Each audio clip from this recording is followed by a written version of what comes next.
చూస్తున్నారు తెలంగాణ సమాచార్। ఈరోజు आखिर में उसी में आ जाएंगे।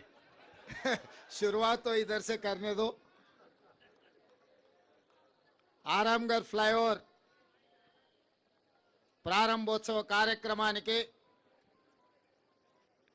ఎంఐఎం పార్టీ అధ్యక్షులు హైదరాబాద్ పార్లమెంట్ సభ్యులు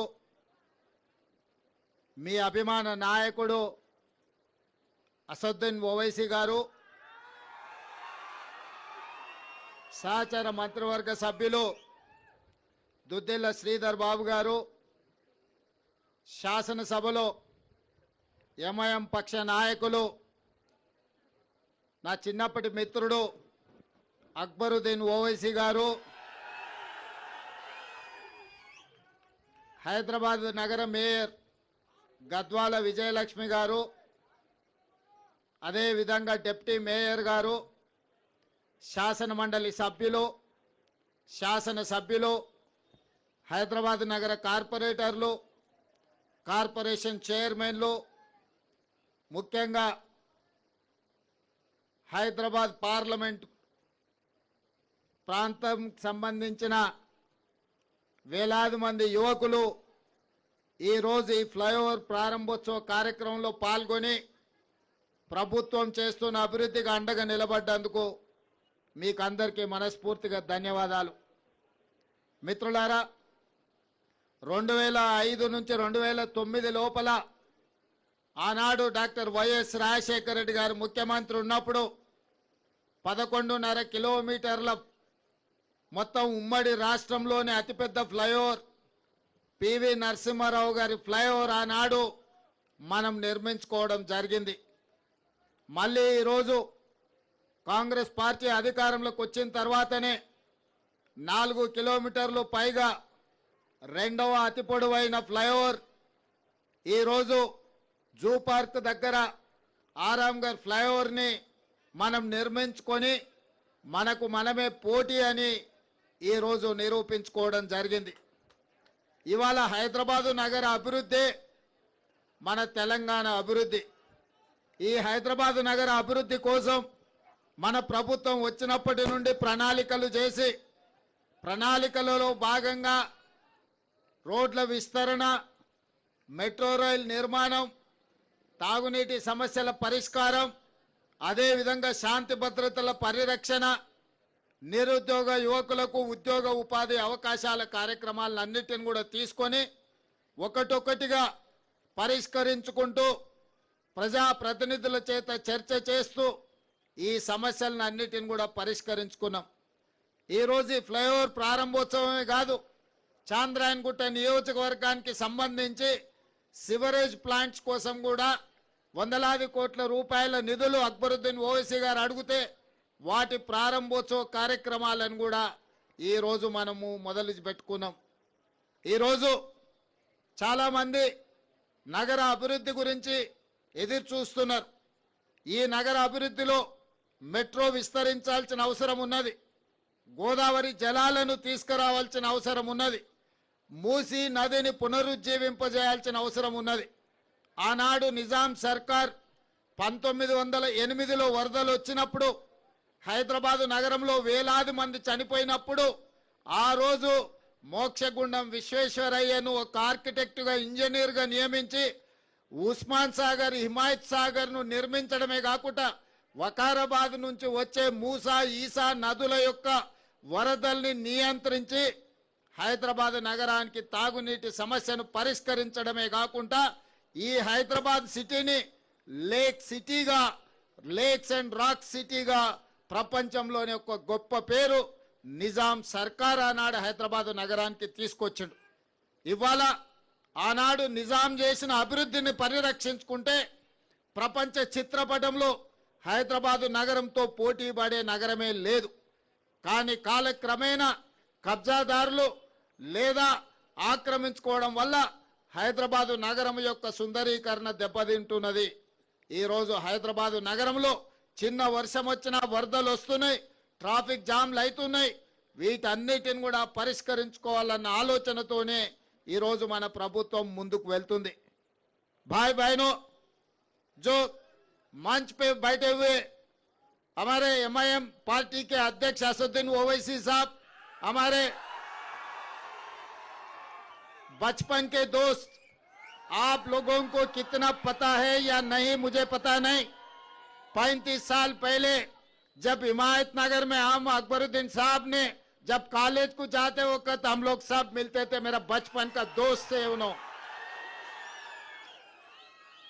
आज सलार साहब ने जो वादा किया था आप लोगों से जोड़कर ये शहर तरक्की करने के लिए सलार साहब ने जो कोशिश किया, उनके वादों पे आज असदुद्दीन ओवैसी साहब, अकबरुद्दीन ओवैसी साहब ये हैदराबाद तरक्की के लिए जितना मेहनत कर रहे हैं, पूरा दिल लगा के हैदराबाद शहर को आगे ले जाने के लिए कोशिश कर रहा है। उस दिन उर्दूहल गली में हिमायत नगर में हम घूमते थे, तब हम नहीं सोचे वो एमआईएम का एमएलए फ्लोर लीडर बनने वाले हैं, हम तेलंगाना के मुख्यमंत्री बनने का। मगर आज के तारीख में उनको बैरिस्टर असदुद्दीन ओवैसी साहब को मुझे ये हैदराबाद शहर को बचाने का, ये हैदराबाद शहर को आगे ले जाने का जिम्मेदारी मिले। आज राजनीति कुछ नहीं, चुनाव हो गए, राजनीति खत्म हो गए। आज हैदराबाद तरक्की के लिए हम लोग दोनों मिलकर एमआईएम पार्टी के साथ कांग्रेस पार्टी जोड़कर हैदराबाद शहर को तरक्की करने के लिए हम लोग कोशिश करेंगे। जिस दिन चुनाव आएंगे उस दिन हम लोग राजनीति करेंगे, मगर एक बार चुनाव खत्म होने के बाद कब सोचे नहीं। आज मैं एक बात जिम्मेदारी से कहना चाहता हूं। आज सवेरे 12 बजे मेरा बात हुई नरेंद्र मोदी जी से। चरलपल्ली टर्मिनल स्टेशन का इनाग्रेशन था, जो में प्रधानमंत्री जी आए थे, तो मैं प्रधानमंत्री जी से गुजारिश किए, हमारा मेट्रो रेल जिस दिन कांग्रेस सरकार ने बनाया, हिंदुस्तान में दूसरे मेट्रो रेल था, मगर तेलंगाना बनने के बाद 10 साल पिछले सरकार ने कुछ कोशिश नहीं किए। आज 9th प्लेस में हम लोग आ गए। छोटे छोटे शहर भी हैदराबाद मेट्रो से भी बड़ा बड़ा हो गए।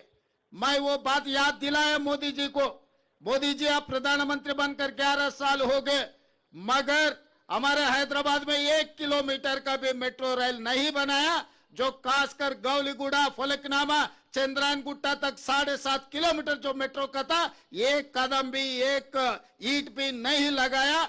इसीलिए हम फेज 2 हैदराबाद मेट्रो के लिए केंद्र सरकार को हमारा रिप्रेजेंटेशन दिया हुआ है, आप कैबिनेट में मंजूर करो, क्योंकि दिल्ली के बाद दिल्ली के साथ साथ हैदराबाद शहर है। इसीलिए हैदराबाद शहर में मेट्रो का एक्सपेंशन करने का जिम्मेदारी तेलंगाना सरकार ने लिया।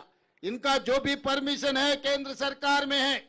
मैं ये नहीं सोचा वो भारतीय जनता पार्टी का और मैं कांग्रेस का, ऐसा सोचे तो काम नहीं होने वाले हैं। जब काम लेना है तो बराबर हिस्सा मांग के लेंगे, वो हिस्सा हमारे हैं, हमारे हिस्सा हम लेकर रहेंगे। इसीलिए मैं मोदी जी से कहा, आप हमारे मेट्रो का परमिशन तुरंत दे दो।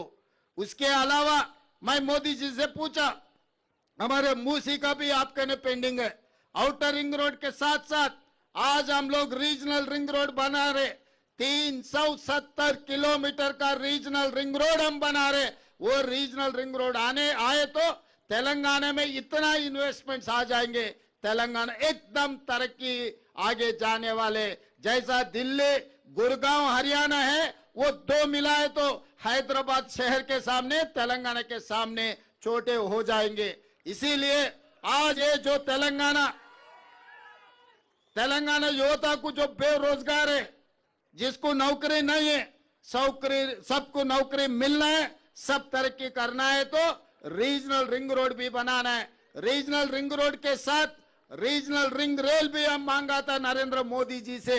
इनके साथ साथ वकाराबाद, कोडंगल और कृष्णा रेलवे लाइन भी हम मांगे थे कि क्योंकि आज मेट्रो, आज रेलवे का जो इनाग्रेशन हुआ, चरलापल्ली के बहुत सालों से वो पेंडिंग पड़ा हुआ था। मैं जब एमपी था तब भी पार्लियामेंट में मैं आवाज उठाए तो काम नहीं हो रहा था। मैं मुख्यमंत्री बनने के बाद उसका जो जो जरूरत है लैंड एक्विजिशन का काम था सब कुछ क्लियर कर दे के आज चरलपल्ली रेलवे स्टेशन एक बड़ा रेलवे स्टेशन हम बना लिए। तो इसीलिए अगर हैदराबाद और तेलंगाना राज्य का तरक्की के लिए मोदी जी से लड़ना है तो मोदी जी से लड़ूंगा, असदुद्दीन ओवैसी साहब से मिलना है तो असदुद्दीन ओवैसी साहब से मिलकर हैदराबाद शहर को तरक्की करने में मैं कोशिश करूंगा। और अभी मेरे सामने बहुत सारे बड़े साहब छोटे साहब दोनों ने एक बड़ा चिट्ठी बना है। ये बड़ा चिट्ठी याद रखना मुश्किल है क्योंकि मैं पंडित नहीं है। हमारा पंडित जी आ गए, हमारा पंडित जी पूरा लिख लिए। आज मैं ये बात साफ कहना चाहता हूँ, जब अय्या मियाँ हो गए एक हो गए तो हम क्या बोलने का है। अय्या मियाँ तो बोल दिया, अय्या तो लिख लिए। अय्या का मतलब पंडित है, आपको तो पता है ना। तो इसीलिए असद साहब ने बोल दिए, श्रीधर बाबू जी ने लिख लिए। जो भी हैदराबाद शहर के लिए जो पूरा चिट्ठी बनाया, आने वाले दिनों में कुछ दिनों में 11 या 12 तारीख पूरा MIM MLA MPs को सबको सेक्रेटेरिएट में मैं बुलाऊंगा, सब ऑफिसरों को बुलाऊंगा क्योंकि आज यहाँ पर खाली म्युनिसिपल कॉर्पोरेशन के अधिकारी है, चीफ सेक्रेटरी रेवेन्यू डिपार्टमेंट के अधिकारी लोग नहीं है। मैं 11 तारीख या नहीं तो 12 तारीख सेक्रेटेरिएट में मैं पूरा MIM पार्टी नेता लोगों को, MP साहब और MLA लोगों को, सबको MLC लोगों को बुला के ऑफिसरों को बिठा के हैदराबाद शहर के लिए क्या काम करना है, पैसे के लिए कोई सोचने का जरूरी नहीं है। वो ये ओल्ड सिटी बार बार अपने लोग कह रहे ओल्ड सिटी, भाई ये ओल्ड सिटी नहीं है, ये ओरिजिनल सिटी है।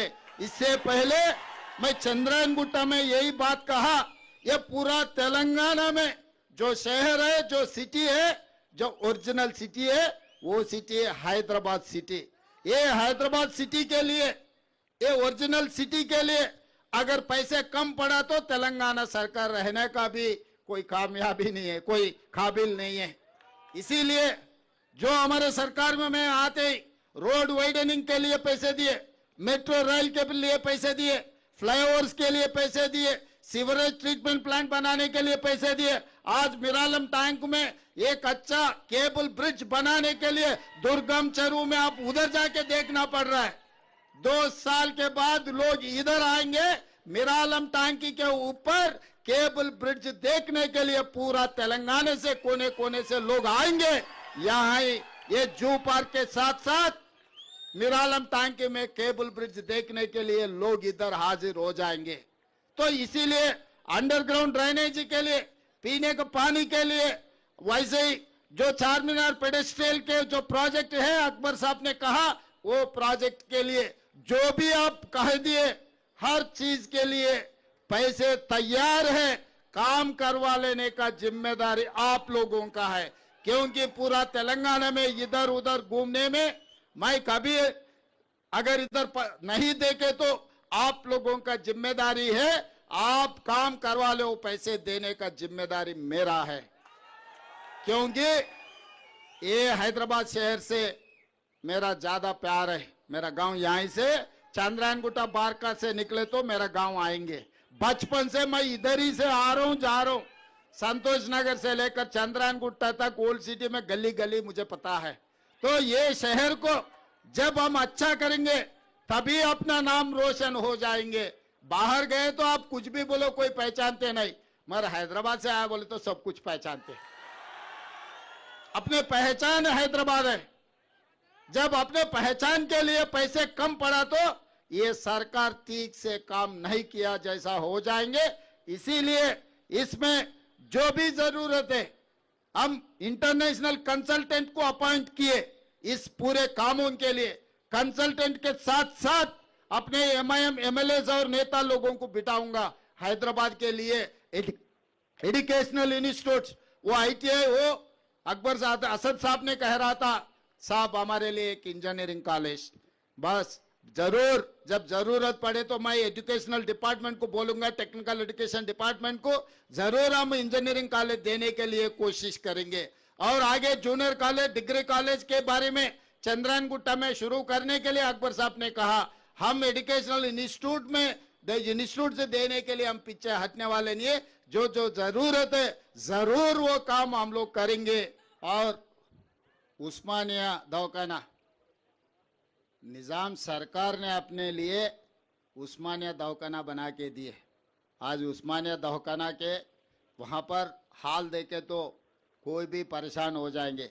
इसीलिए असदुद्दीन ओवैसी साहब ने जो कहा, आने वाले एक हफ्ता में जो गोशामहल स्टेडियम में जो है उस्मानिया अस्पताल का हम लोग फाउंडेशन स्टोन डालेंगे, तुरंत उस्मानिया हॉस्पिटल बनाने का जिम्मेदारी भी तेलंगाना सरकार ने उठाएंगे।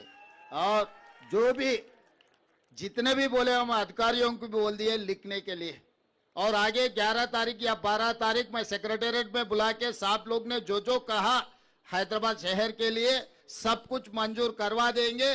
और आखिरी में एक ही बात, जो फ्लाईओवर है एयरपोर्ट को जाने के लिए, वो फ्लाईओवर का नाम पीवी नरसिंह राव का फ्लाईओवर है। ये भी फ्लाईओवर सीधा एयरपोर्ट को जा रहे। परसों जो शहीद हुए जो डॉक्टर मनमोहन सिंह जी का नाम ये फ्लाईओवर के लिए हम रख देंगे, क्योंकि जब पीवी नरसिंह राव जी प्रधानमंत्री थे, डॉक्टर मनमोहन सिंह ने फाइनेंस मिनिस्टर थे। देश के लिए 10 साल प्रधानमंत्री, इतना काम किए मनमोहन सिंह जी, उनका नाम याद रखना अपनी जिम्मेदारी है। अपना राज्य जो बनाए, तेलंगाना राज्य ने जो बनाए, वो डॉक्टर मनमोहन सिंह जी ने।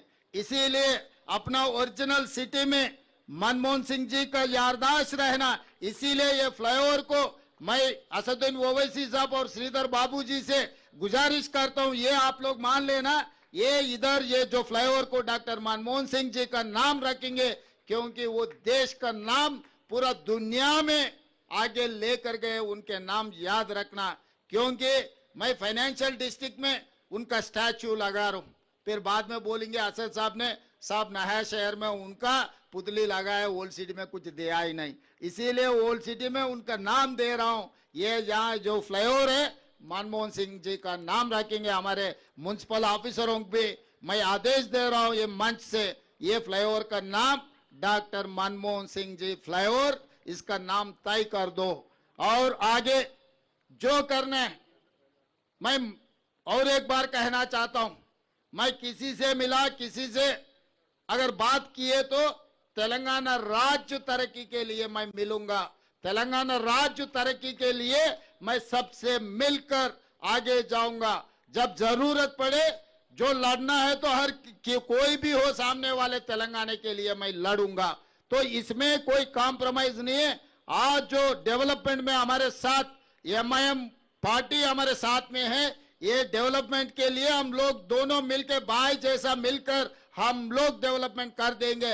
हैदराबाद शहर को इतने दिनों से जो नुकसान पहुंचा है, वो नुकसान को अभी भर्ती करने का, वो रिपेयर करने का और आगे ले जाने का जिम्मेदारी मैं लूंगा। जो भी आपके तरफ से गुजारिश है, आपके तरफ से दरखास्त है, सब दरखास्त को मैं मंजूर करता हूं। मेरा जिम्मेदारी है ये हैदराबाद, क्योंकि मेट्रो रेल पहले बाहर से बाहर जा रहा था, गच्चीबौली से लेकर आउटर रिंग रोड से लेकर उधर से उधर जा रहे थे। यहाँ पर डेवलपमेंट के लिए सब कुछ करूंगा। जितने भी बेरोजगार और मूसी रिवर डेवलपमेंट फॉर, इसमें भी आप लोगों का साथ जरूरी है। हम अच्छा कर देंगे, सबके लिए नौकरी मिलने वाले, हैदराबाद को आगे हम लेकर जाएंगे, तेलंगाना तरक्की करेंगे। मैं इस मौके पे सबको शुक्रिया अदा करते हुए मैं यहाँ मेरा भाषण खत्म करता हूँ। धन्यवाद मित्रों।